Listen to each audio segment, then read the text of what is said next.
a pergunta que desmonta qualquer romance. Há um detalhe cruel na rejeição masculina que quase nunca é dito em voz alta. Não é apenas a perda da mulher, é a perda da própria leitura de mundo. O homem começa a duvidar do próprio julgamento, do próprio instinto. Ele se pergunta se foi ingênuo, se foi cego, se foi fraco. E essa dúvida corrói mais do que a solidão. Porque quando um homem ama sem examinar, ele constrói um castelo emocional sobre suposições. Suposições de reciprocidade, de continuidade, de exclusividade. Quando essas suposições caem, não é só o relacionamento que termina, é a confiança interna que racha. Sócrates atacaria exatamente esse ponto. Não o amor em si, mas a ausência de exame. Ele acreditava que a dor nasce quando a mente aceita conceitos prontos sem investigá-los. E o amor moderno é um dos conceitos menos questionados. Ele é sentido, romantizado, idealizado, mas raramente analisado. Essa falta de análise cria um homem vulnerável à própria emoção. Um homem que se move antes de compreender, que se expõe antes de se posicionar, que entrega acesso antes de verificar reciprocidade. E depois chama isso de autenticidade, quando muitas vezes foi apenas impulso. Esse vídeo começa aqui, porque sem essa pergunta inicial, todo o resto vira tentativa de controle externo. E Sócrates nunca ensinou controle externo. Ele ensinou lucidez. O primeiro golpe de Sócrates. Você sabe mesmo o que está chamando de amor? Existe algo que dói profundamente no homem rejeitado. A sensação de ter dado tudo e recebido pouco. Mas Sócrates pisaria exatamente nesse tudo. Ele perguntaria o que estava dentro desse pacote emocional. Porque entrega emocional não é neutra. Ela carrega intenção, carrega expectativa, carrega desejo de retorno. Quando o homem se entrega esperando que isso o torne indispensável, ele não está amando, está negociando o valor. Essa negociação raramente é consciente. Ela acontece no nível do corpo, na ansiedade por resposta, no medo do silêncio, na necessidade de esclarecer. E quanto mais o homem tenta garantir o vínculo pela palavra, mais ele revela que o vínculo já não se sustenta sozinho. Sócrates não teria pena disso, mas teria clareza. Ele mostraria que o sofrimento não vem da entrega, mas da confusão sobre o que foi entregue. Amor não exige convencimento, apego exige. E quando essa distinção começa a ficar clara, algo muda internamente. O homem começa a perceber que não perdeu alguém, perdeu uma ilusão sobre como relações funcionam. Quando a ilusão parece virtude. Há uma armadilha emocional muito comum entre homens que querem fazer a coisa certa. Eles suportam demais,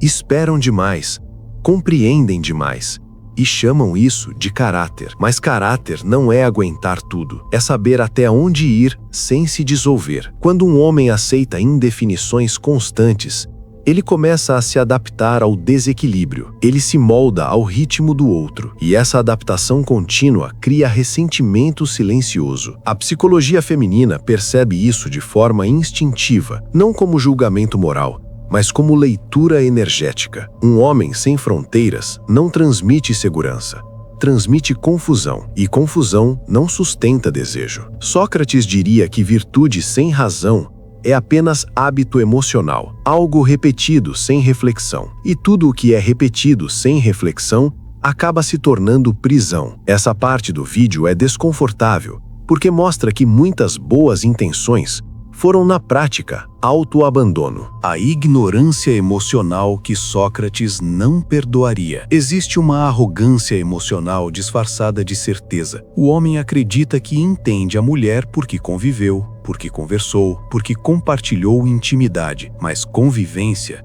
não é compreensão. Proximidade não é leitura correta. Quando sinais claros aparecem, a mente prefere explicar do que aceitar, porque aceitar dói mais. Explicar preserva a fantasia. E quanto mais o homem explica, mais ele se distancia da realidade. Sócrates destruiria essa falsa segurança com perguntas simples. Ele não aceitaria respostas emocionais. Ele exigiria precisão. O que está acontecendo agora? Não o que você espera, não o que você sente. o que está acontecendo. Esse deslocamento da fantasia para o presente é violento para o ego, mas libertador para a mente. Silêncio estratégico, a resposta que Sócrates escolheria. O silêncio aqui não é ausência de sentimento, é ausência de desperdício. O homem que fala demais tenta controlar a percepção do outro. O homem que se cala observa o que não pode ser fingido. Ações não mentem, ritmos não mentem, constância não mente. O silêncio cria espaço para essas verdades emergirem sem interferência. Sócrates usava o silêncio para deixar o outro se revelar. No campo emocional, o mesmo acontece. Quando o homem para de reagir, o jogo muda, porque jogos psicológicos dependem de resposta. Esse silêncio não é teatral, é interno. É a decisão de não se mover sem clareza. O momento em que a ilusão morre e a dignidade nasce. Quando a ilusão cai, muitos homens tentam preenchê-la rapidamente, com raiva, com frieza artificial, com tentativas de dar o troco. Mas isso ainda é reação. O verdadeiro reposicionamento acontece quando o homem suporta o vazio sem agir, quando ele aceita não saber, quando ele permanece inteiro sem precisar provar nada. Essa permanência é rara e exatamente por isso é poderosa. A dignidade nasce quando o homem percebe que não precisa ser escolhido para existir, que o valor não vem da validação externa, mas da coerência interna. Conhecer a si mesmo ainda é o golpe mais brutal. Sócrates dizia que uma vida não examinada não merece ser vivida. No campo dos relacionamentos, uma conexão não examinada cobra um preço alto demais. O homem que atravessa esse processo não sai ileso. Ele perde ilusões, perde narrativas confortáveis, perde versões antigas de si mesmo, mas ganha algo que não pode ser tirado facilmente. Eixo. O verdadeiro troco não é visto, não é anunciado, é sentido. É quando o homem deixa de reagir, deixa de explicar, deixa de implorar e passa a existir com presença. Isso por si só muda tudo. O erro final do homem rejeitado: tentar ser visto novamente. Depois que a ilusão cai, surge uma tentação perigosa: o desejo de reaparecer, de mostrar que está bem, que seguiu em frente, que não foi afetado. Esse impulso parece força,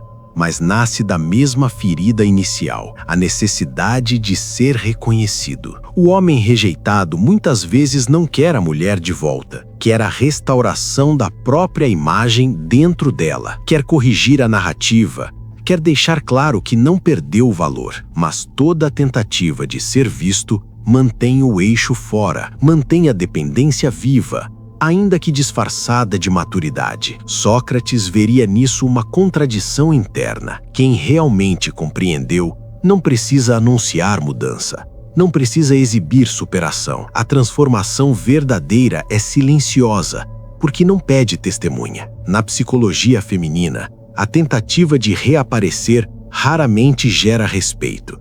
Gera leitura. Leitura de que o homem ainda está emocionalmente disponível, ainda orbitando, ainda reagindo ao passado. E isso neutraliza qualquer reposicionamento real. O verdadeiro erro final não é sentir saudade, é tentar ser notado por quem já não ocupa o centro da própria consciência. A solidão estratégica que fortalece o homem. Existe um estágio que quase todo homem evita atravessar: a solidão consciente. Não a solidão do abandono, mas a solidão escolhida, aquela em que ele não corre para preencher o vazio com distrações, validação ou novas histórias mal resolvidas. Esse período é desconfortável, porque não oferece anestesia, não há plateia, não há confirmação externa, só o homem e o próprio silêncio. Mas é exatamente nesse silêncio que o eixo se recompõe. A maioria das pessoas não suporta esse estágio. Elas pulam rápido demais para a próxima conexão, levando consigo as mesmas carências, os mesmos padrões, as mesmas ilusões. O homem que permanece atravessa algo raro. Ele começa a sentir estabilidade sem estímulo constante. A psicologia muda nesse ponto. A ansiedade diminui.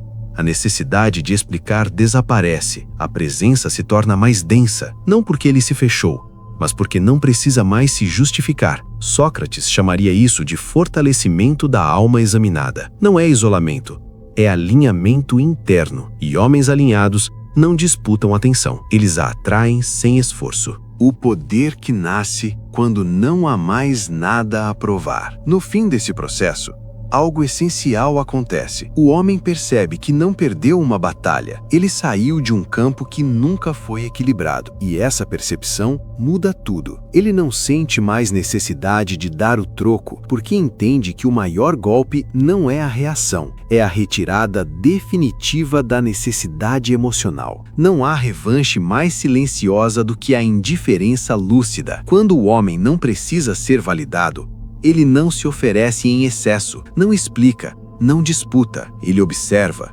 escolhe e se move apenas quando há clareza. Esse tipo de postura não nasce da frieza, nasce da maturidade conquistada pela dor examinada. Sócrates dizia que conhecer a si mesmo era o início de toda a sabedoria. Aqui, esse ensinamento se fecha de forma concreta. O homem que se conhece não implora por espaço.